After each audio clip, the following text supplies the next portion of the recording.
Hey, what's up everybody? It's Coach Matt back in front of the whiteboard to talk to you today about the thrower recipe. Now the reason for the video today actually comes from a YouTube comment that was left under one of our older videos from a guy named Connor. Connor just left a comment the other day, but basically what Connor is saying is that he's one of the smaller throwers in his league. In fact, he's been given the nickname Mighty Mouse. Connor is 5'11" and he is about 190, I think he said 198 pounds. He's asked, first of all, if he is a small thrower, which as a high school junior, 5'11", 198, you are only a couple inches shorter than I was when I was in high school, and you are a lot heavier than I was back when I was in high school. When I graduated high school, I weighed 185. So for you to be close to 200, I wouldn't say you're necessarily a smaller thrower. You're definitely a bigger guy, but you are, as you mentioned, a smaller thrower in your league, but you are still throwing a lot farther than some of the bigger, stronger, heavier guys that are in your league, and you're wondering why that is. Well, the big reason why that is because it takes a lot more to be a thrower than just size and strength.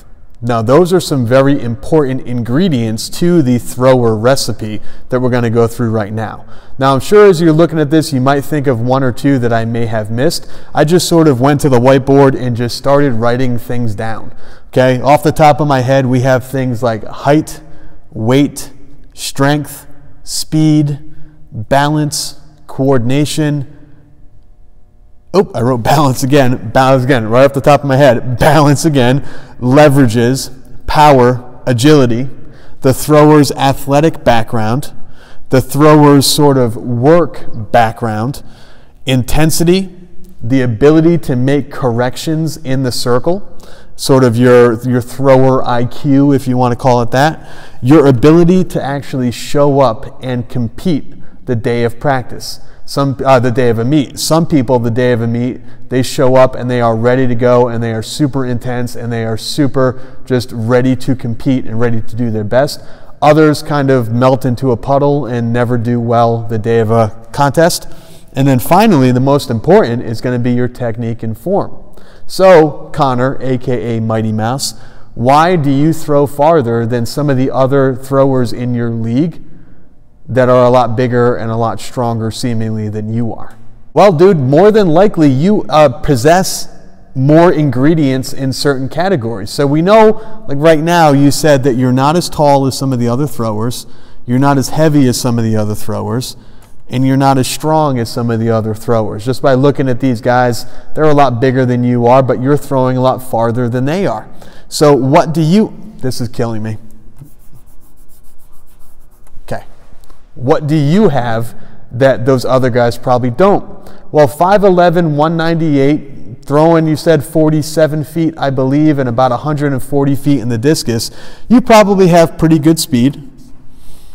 You probably have a pretty good athletic background. Now, some of these other guys, maybe they play football, but maybe you play football. Maybe you've done some other things like, for example, maybe playing baseball or basketball, which has given you really good coordination.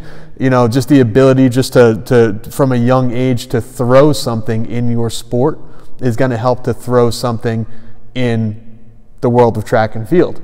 Maybe you threw a baseball your whole life. That teaches some coordination between the upper body and lower body.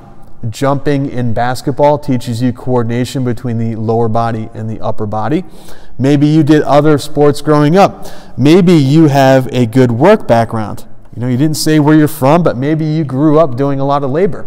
Maybe you grew up on a farm.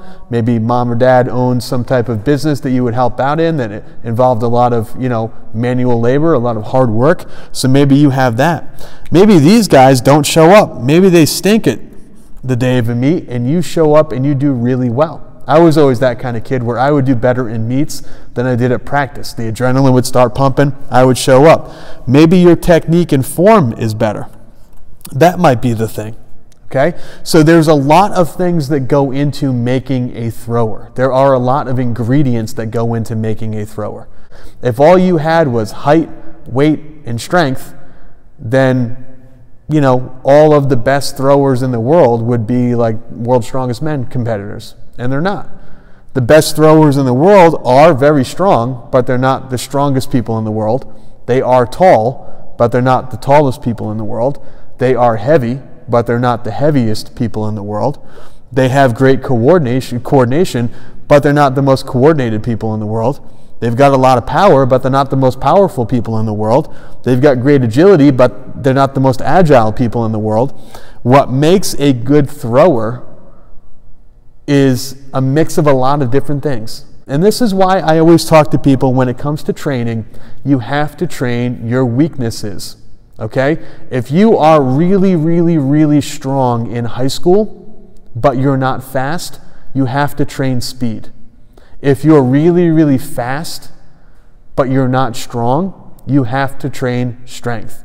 If you have really good speed and really good strength, but you have terrible agility, terrible balance, terrible coordination, can't even tie your shoes without falling over type stuff, you need to train your agility and your balance and your coordination. All right, everybody. Hey, thank you so much for checking out the video today. Please make sure, if you haven't done so already, subscribe to this channel. Click the little bell icon to get the notifications as well. We just hit our 20,000 subscriber, and we've hit 3.5 million views on YouTube. So thank you all so much for checking out these videos. Make sure, if you have any questions, leave them in the comment section down below, and I will get back to you in a future video.